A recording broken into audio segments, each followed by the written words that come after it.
Air India की flight AI-2379 में turbulence के दौरान यात्रियों के घायल होने की खबर के बाद अब सबसे बड़ा अपडेट विमान के 4 घायल क्रू मेंबर्स की मेडिकल स्थिति को लेकर है। फुकेट से दिल्ली आ रही इस फ्लाइट में अचानक आए तेज टर्बुलेंस ने कुछ मिनटों में ऐसा माहौल बना दिया था कि यात्रियों से लेकर कैबिन क्रू तक हर कोई बुरी तरह हिल गया।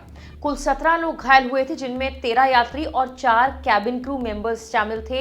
अब जहां सभी घायल यात्रियों को इलाज के बाद अस्पताल से छुट्टी मिलने की खबर है, वहीं चारों घायल क्रू मेंबर्स अभी मेडिकल निगरानी में हैं। उनका इलाज चल रहा है। दरअसल 4 अगस्त को फुकेट से दिल्ली आ रही एयर इंडिया की फ्लाइट AI-2379 करीब 1.5 घंटे की उड़ान पूरी कर चुकी थी।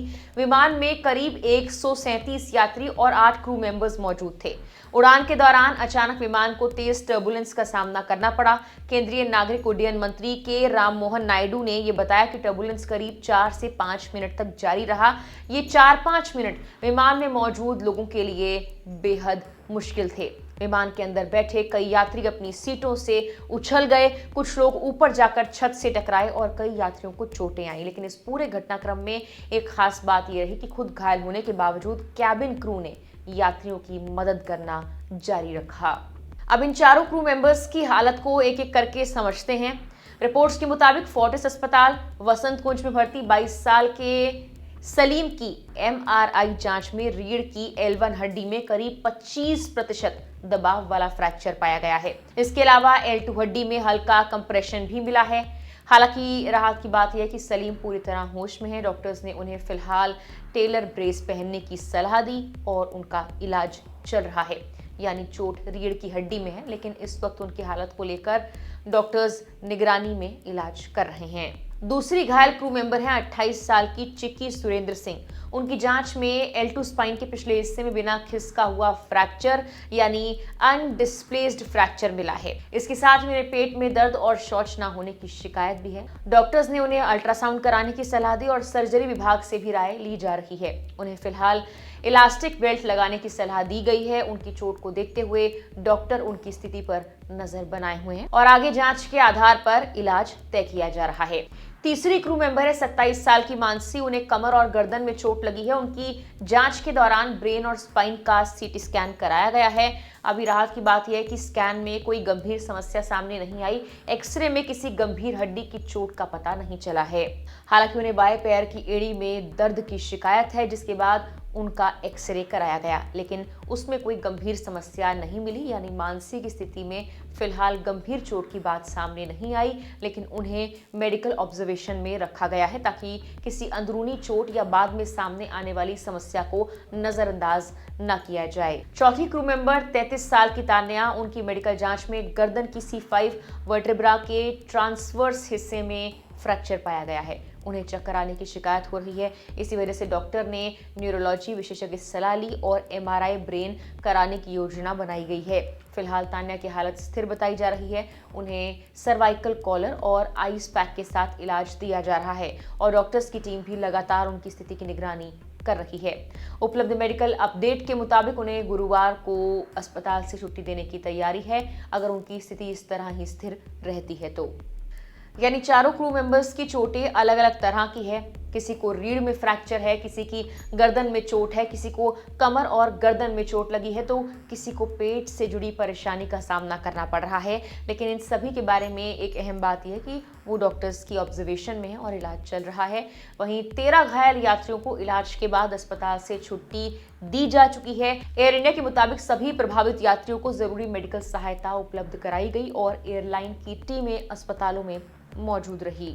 अब सवाल यह कि आखिर इस टर्बुलेंस में चोटें इतनी गंभीर कैसे हो गई? इसका जवाब उस घटना की प्रकृति में छिपा है। एयर इंडिया का A320 नियो विमान फुकेट से दिल्ली आ रहा था। उड़ान के दौरान अचानक तेज झटके आए और DGCA के एक वरिष्ठ अधिकारी के मुताबिक विमान की ऊंचाई में करीब 300 फीट की कमी आई। यहाँ एक बात समझना जरूरी है कि 300 फीट की एल्टीट्यूड लॉस का मतलब ये नहीं कि विमान 300 फीट तक सीधे नीचे गिरा या 300 फीट का फ्री फॉल हुआ। विमान ने कुछ वक्त के लिए अपनी ऊंचाई खोई थी।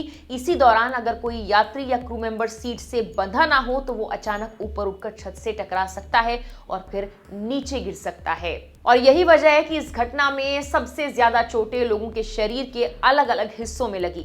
एक यात्री ने यह भी बताया था कि उनके पिता सीट से उछलकर विमान की छत से टकरा गए थे। उनकी मां के सिर पर चोट लगी थी। पत्नी और 2 साल की बच्ची झटके से गलियारे में गिर गई थी। एक दूसरे यात्री ने दावा किया था कि विमान कुछ मिनटों तक इस तरह हिलता रहा कि लोगों को लगा जैसे प्लेन पलट रहा हो। हालांकि यात्रियों के ऐसे दावों और आधिकारिक आंकड़ों में कुछ अंतर है। आधिकारिक तौर पर 13 यात्री और 4 क्रू मेंबर्स घायल हुए। हालांकि कुछ लोगों ने कहा कि यह संख्या ज्यादा है। इस घटना में क्रू मेंबर्स की चोट इसीलिए भी महत्वपूर्ण है क्योंकि टर्बुलेंस के वक्त वो यात्रियों की मदद और कैबिन की सुरक्षा सुनिश्चित करने की जिम्मेदारी निभा रहे थे। केंद्रीय मंत्री के राम मोहन नायडू ने भी कहा कि टर्बुलेंस करीब 4 से 5 मिनट तक चलता रहा और इस दौरान क्रू मेंबर्स खुद घायल होने के बावजूद अपनी ड्यूटी करते रहे। उन्होंने यात्रियों की मदद की और मुश्किल हालात में अपनी जिम्मेदारी निभाई। यानी जिस वक्त विमान के अंदर यात्री खुद अपनी सीट संभालने की कोशिश कर रहे थे, उस वक्त कैबिन क्रू के मेंबर्स घायल होने के बावजूद लोगों की सुरक्षा में लगे हुए थे। इस घटना के बाद विमान सुरक्षित दिल्ली पहुंचा और एयर इंडिया के मुताबिक विमान ने अपनी सामान्य उड़ान जारी रखी। दिल्ली के इंदिरा गांधी इंटरनेशनल एयरपोर्ट पर सुरक्षित लैंड भी किया।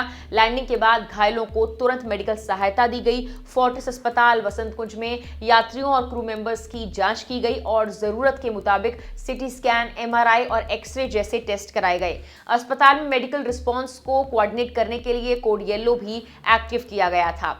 वहीं इस पूरे मामले की गंभीरता को देखते हुए DGCA ने विस्तृत जांच शुरू कर दी है। जांच टीम ने विमान के फ्लाइट डेटा रिकॉर्डर यानी FDR और कॉकपिट वॉइस रिकॉर्डर यानी CVR को अपने कब्जे में लेकर तकनीकी विश्लेषण शुरू किया है। इन रिकॉर्डिंग से यह पता लगाने की कोशिश की जाएगी कि टर्बुलेंस के वक्त विमान की वास्तविक ऊंचाई क्या थी, कितनी तेजी के साथ इसमें बदलाव हुआ और उस वक्त मौसम की स्थिति कैसी थी, क्या कोई तकनीकी कारण भी मौजूद था।